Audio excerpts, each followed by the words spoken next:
नमस्कार बंधुरा आज आमी तोमादेर बानिये देखाबो दारुण एकटा रेसिपि झिंगेर खोसार भर्ता। सत्यि एटा एतटाई टेस्टी जे एटा रान्ना होले तोमरा एटा दियेई समस्त भात खेये नेबे। आर एटा बानानो खूब सहज, खूब कम उपकरणे एबं कम समये एटा रेडी हये जाय।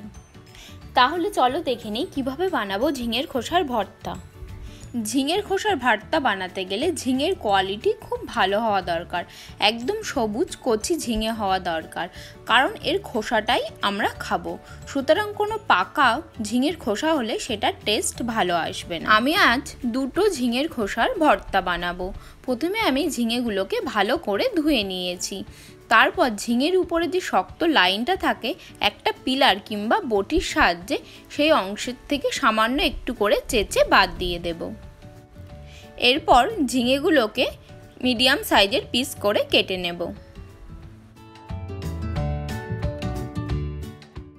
এখন ঝিঙের খোসার থেকে ঝিঙের শ্বাসটা আলাদা করব। দেখতে পাচ্ছ কত সহজেই ছুরির সাহায্যে ঝিঙের শ্বাসটা আমি ঝিঙের খোসার থেকে বার করে নিয়ে আসছি।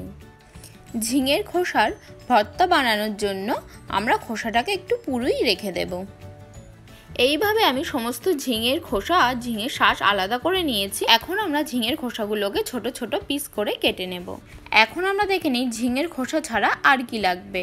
হাফ চামচ মতো কালো জিরে লাগবে, 8টা 9টা রসুনের কোয়া লাগবে আর 2টো কাঁচা লঙ্কা লাগবে। আর লাগবে একটা শুকনো লঙ্কা, হাফ চামচ গোটা গোলমরিচ। কড়াই গরম হলে কড়াইতে 2 চামচ মতো সরষের তেল দিয়ে দেব। গরম হয়ে গেছে, এখন তেলে শুকনো লঙ্কা আর গোটা মরিচ দিয়ে দেব। শুকনো লঙ্কা আর গোটা মরিচটাকে একটু ফ্রাই করে তুলে নেব। শুকনো লঙ্কা আর কালো মরিচকে গরম অবস্থাতেই ক্রাশ করে নেব। এখন তেলে আমি কালো জিরে ফোড়ন দিয়ে দিলাম। কালো জিরেটাকে 30-40 সেকেন্ড নাড়াচাড়া করে দিয়ে এখন আমি গোটা রসুনটাকে তেলে দিয়ে দিলাম।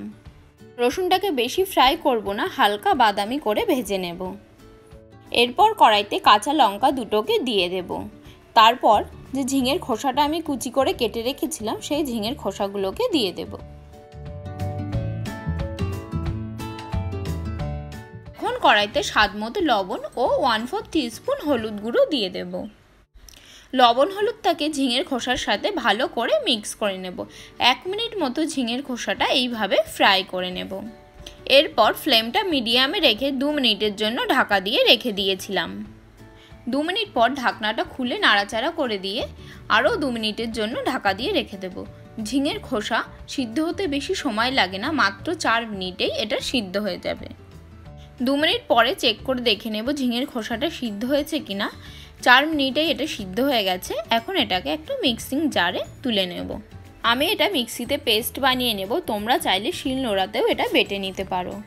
এই রেসিপিটা অন্যভাবে বানাতে গেলে কাঁচা খোসা তোমরা মিক্সিতে পেস্ট করে নিয়ে কিংবা শিলে বেটে নিয়ে তারপর তেলে দিয়ে এই রেসিপিটা বানাতে পারো।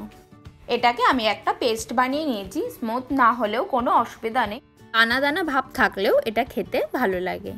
এখন এই ভাতটার উপরে যে শুকনো লঙ্কা আর গোটা কালো মরিচ আমি ক্রাশ করে রেখেছিলাম সেগুলো ছড়িয়ে দেব। এরপর উপর থেকে আমি 1 চামচ সরষের তেল ছড়িয়ে দেব। তোমরা তোমাদের স্বাদ মতো সরষের তেল দেবে। একটা চামচের সাহায্যে মশলাটাকে আমি ভর্তার সাথে ভালো করে মিক্স করে নেব। রেডি হয়ে গেছে ডিলিশিয়াস ঝিঙের খোসার ভর্তা।